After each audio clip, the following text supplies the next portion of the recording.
Chapter 2. Directly across the street from the Cooter's house, Donica Perfecto was sitting at the breakfast table, doing what she did best, whining. "You don't really expect me to eat this toast, do you?" she asked her mother. "I'm sorry, Cupcake," said Mrs. Perfecto. "I'm not used to that new toaster yet." "It's the top of the line, Miriam. Nothing wrong with that toaster." Mr. Perfecto piped up from behind his newspaper. "They really turned up the dial with this one. Took Toasty and made it toastier.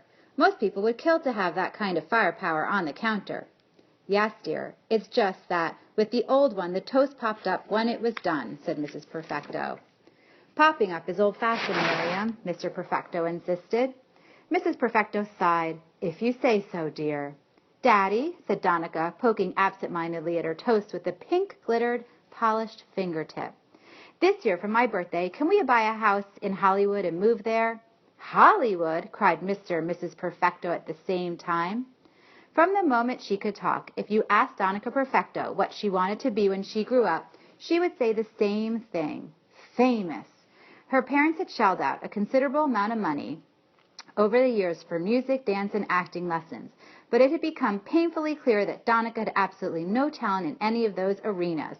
Even so, she was sure she was going to become a star. "Why would we want to move to Hollywood?" asked Mr. Perfecto. "Well, you don't really expect me to live here forever, do you?" whined Donica. "What's wrong with Wauwatosa?" Mrs. Perfecto wondered. "It's in Wisconsin," Donica said disgustedly, flicking her burnt toast with a finger and scattering a sooty shower of black crumbs across the clean white tablecloth. "How am I supposed to get discovered in a place where the only thing that's famous is cheese?" George Perfecto owned a large discount appliance store out on Stadium Boulevard called Big Deals. The license plates on the two silver SUVs in the Perfecto's driveway said Big 1 and Big 2. Donica's room was painted her favorite color, bubblegum pink. She had her own private bathroom and a closet full of expensive clothes, a queen-size canopy bed, and a mini fridge stocked with her favorite drink, imported apricot fruit water, which, if you read the label carefully, was actually bottled in Hoboken, New Jersey. Things were a little different over at the Cooter's house. Mr. and Mrs. Cooter had only one car, an old Volvo station wagon, which had definitely seen better days. They drank their water from the tap, and the whole family shared a single bathroom, with the exception of underwear and socks, which Mrs. Cooter purchased from Selznick's department store. All of their clothes came from Too Good to Be Through, the resale shop that the Cooters owned and ran in downtown Wauwatosa. Mrs. Cooter wore exclusively purple clothing, plum being her signature shade, and she was also very fond of unusual hats. Mr. Cooter favored bowling shirts with other people's names embroidered over the pockets. Augie didn't care about clothes at all. His method of getting dressed in the morning was to yank a pair of pants out of the closet, pull a shirt out of the drawer, put them on whether or not they really went together, and be done with it. If the pants in the closet and the shirts in the drawers had been ordinary things like T-shirts and jeans, Augie might have looked like any other fourth-grade boy who had gotten dressed in a hurry. But since it was Mrs. Cooter who chose the things that went into Augie's closet and drawers, he sometimes ended up with crazy-looking outfits. On the day Augie received the disappointing news from the Bake Staff Company, he was wearing blue and white striped seersucker pants and a plaid duck hunting shirt, complete with a pouch for carrying duck heads, which, of course, he was not planning to do.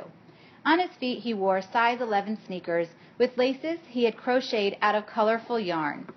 It was during a visit to Zanesville, Ohio, that Augie's Aunt Hetty had taught him how to crochet. She hadn't done it out of the goodness of her heart. She had done it in order to keep him out of her garden. Augie, who had been only 5 years old at the time and bored to tears with listening to grown-up talk, had wandered out into the garden, where he decided to pretend he was on the moon.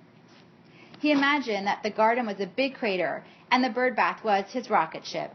Aunt Hetty, spying him out her window, had let it be known in no uncertain terms that she did not appreciate Augie moonwalking through her zucchini plants, and she did not appreciate him digging for moon rocks in her potato patch. She especially did not appreciate Augie sitting in her bird bath with one of her good mixing bowls on his head shouting, "Blast off!" and scaring all the birds away. So Augie had explained that what he didn't appreciate was that the most exciting thing to do at Aunt Hetty's house was to eat a whole bunch of cucumbers for lunch and then sit around waiting for the burping to begin. Aunt Hetty had laughed and pulled a crochet hook out of her apron pocket. "Come here, Augie Cooter," she said, sitting down on the porch step and patting a spot beside her. So Augie went and sat down beside his aunt and let her teach him how to crochet shoelaces. He'd been making them ever since. Some of the kids at school, the kind of kids who are always looking for a reason to be mean, made fun of him for doing it. Weirdo, dork, doofus, dweeb. Augie couldn't help it that he liked to do things a little differently than other people did.